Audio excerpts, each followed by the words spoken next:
Here with us today.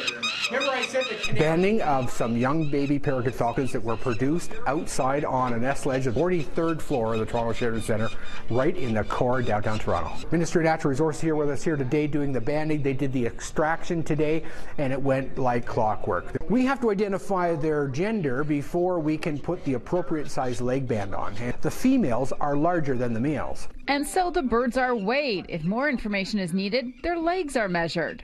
In this case, it was determined that the 3 baby Sheraton birds were all boys. 3 more success stories to the return of the peregrine falcon in Ontario. We long since forget that here in 1980, the peregrine falcon here in Ontario was completely extirpated, primarily because of a single man-made chemical we commonly refer to as DDT. Today we have a bird that's now in recovery because of a lot of hard work and effort on behalf of federal and provincial and a lot of non-government organizations for the restoration. A lot of that has to do with these banding programs.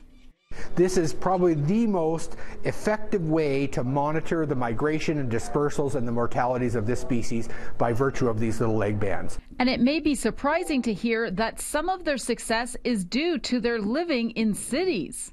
We have 22 years worth of data now to substantiate the urban nesting peregrine is outproducing the non-urban or the wild nesting peregrine. That's because our buildings are like high cliff ledges, a warmer microclimate, and generally cities have a readily available food source for them. Namely pigeons in our city, and they never go away. This is an avian hunter, eats birds and only birds, and catches and kills their birds only in the air on the fly. Others were brought in from the Rogers Centre. These birds are older and have begun to try to learn to fly. They are still 100% dependent on their parents and not very good flyers.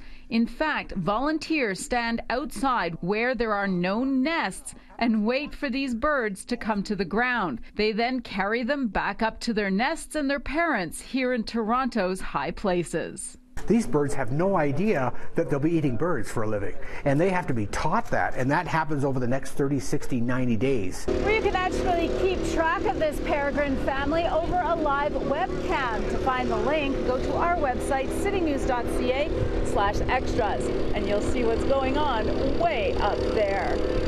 In Toronto, Audra Brown, City News.